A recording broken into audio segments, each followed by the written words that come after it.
I figured that an expanded version of Fisherman's Peril would be cool and easy to make, and lo, now one exists. First thing I did was change the name to something that's a tad less on the boring side. Your goal is to hit fish to death, and to gather lots of these coins and banknotes that are floating around like you're fishing in a fishing well. The fish, however, are not defenseless. They've been blessed by the light of cod, and now have the ability to shoot you with bullets. So as well as slaying and harvesting the fish, your goal is to dodge all these threats that fill space. I made a cool video game, and Fishticuffs is the game's name. A fisherman's plot obstructed by what? 1 billion bullets per frame. You go through the levels. They're auto-scrollers. They take 2 minutes. Every few seconds a wave of fish will spawn. Start of the level, before any adversarial fish arrive, there will be a clam which you can krill for a free item. It's the most free item you get in this game. So the front half of the level is basically just that, battling fish for money. But about halfway through, things will get spicy, as you are presented with a choice. See, a nail will appear at this time. You can murder the defenseless nail and receive nothing, or alternatively, you can leave it alive, and a powerful hammerhead shark will arrive to bop it. After the nail has been hammered, the hammerhead will decide to nail you, the player. This shark has a large amount of health. Its attacks involve multiple rows of very sharp bullets. It commands your attention more than fugu preparation, and it does not go away until slain. Killing the nail will remove this enemy before it ever has a chance to exist, and may be wise. But the reward for defeating the hammerhead shark is as great as the threat it poses, 1 or 2 extra items. This is great, I think, because if you want to battle the hammerhead for your items, you are in for a difficult optional fight with great rewards. You may opt in or out, choosing your difficulty on the fly. If you do not wish to, then killing the nail in time is an additional objective for you to focus on, albeit a simple one. Shortly before the hammerhead arrives, there is a second clam with another item, so you have another choice. You can get some free hits on the hammerhead while it's fixated on the nail, or you can go get the item from the clam right away. With a good situation and skill, you can be shellfish and do both. Have your carp and eat it too. Shortly after this, you may meet a goldfish. The goldfish is only present if you have gained enough money in the level, and he sells you weapons. There's another choice here, of course. Buy weapons for power, or don't do that and instead preserve your score. As you might expect, if you haven't killed the hammerhead by now, then it will be pursuing you while you peruse, following you like some kind of demonic coit. After this, the level returns to normal for a time before ending. Enemy waves and nothing special. The clam after the storm, a denouement of sorts. All of this, and you'll see more later, is to make sure the player has the option to take on harder challenges in exchange for greater rewards. If anything, this is the theme of Fishticuffs as built upon Fisherman's Peril. Optional extra challenges, letting people choose their difficulty as they go. You'll select a comfortable place. A level of unchanging width, a hammerhead shark in its midst, by power of hook 2 clams will be took, and arms from a vile golden fish. The items you can get I have haphazardly and clumsily divided into 3 categories: defensive, offensive, economic. Defensive items are those that come from the clams, and one is always dropped by the hammerhead if it is slain. Examples would be the titanium shirt, which has a chance to negate any incoming damage, while still triggering on-hit effects, or the Gandhi glasses, which makes some of the fish into pacifists. Offensive items are obtained from the goldfish in exchange for money. The fisheye launcher would be an example of one. It causes some attacks to also shoot fisheyes. Crosshairs are another. They will target some fish, and those poor saps will take greater damage and explode viciously upon death. Here's what they do in combination. As you can see, money truly is power.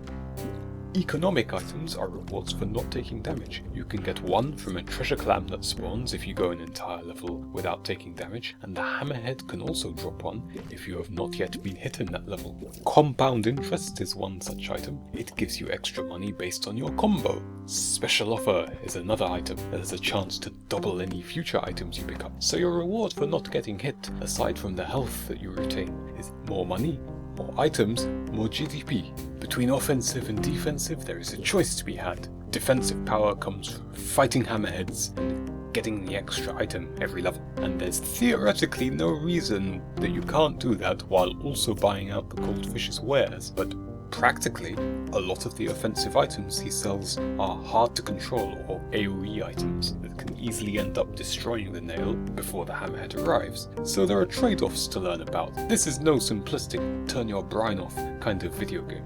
Highest score seems to come from amassing economic items and buying nothing. Buying nothing means that you have less attack power and have to withstand enemies for longer, and you have to do so without getting hit in order to earn those economic items.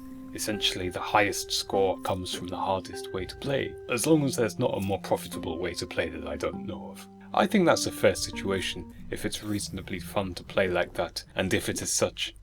In Fishticuffs, strength fast excels. Most items will stack with themselves. Control what you get, choose well, you'll be set. Send sea creatures straight to the hells. Jellyfish in Fisherman's Peril used to shoot every which way. Now they only shoot downward. Makes more visual sense that way and gives them an interesting character as priority targets. As I mentioned in the other video, downward shooting fish are easy to hit because you attack from above, but if you leave them alive, then you'll be in their line of fire. Greater fish, on the other hand, they have more hit points and are difficult to kill because they shoot upwards as well as down. Their monetary value, it stands to reason, should be greater, and so it is. Stingrays shoot rays that sting. Fisherman's Peril had no lasers, and so I decided that the game needed more ray. Eels. They have a boatload of hit points, and this hard-to-avoid short-range attack. Pretty much they act as a physical blockade that you would rather go around than stay anywhere near. Any enemy near the eel will be protected. Difficulty to kill means they sell for a very pretty penny indeed.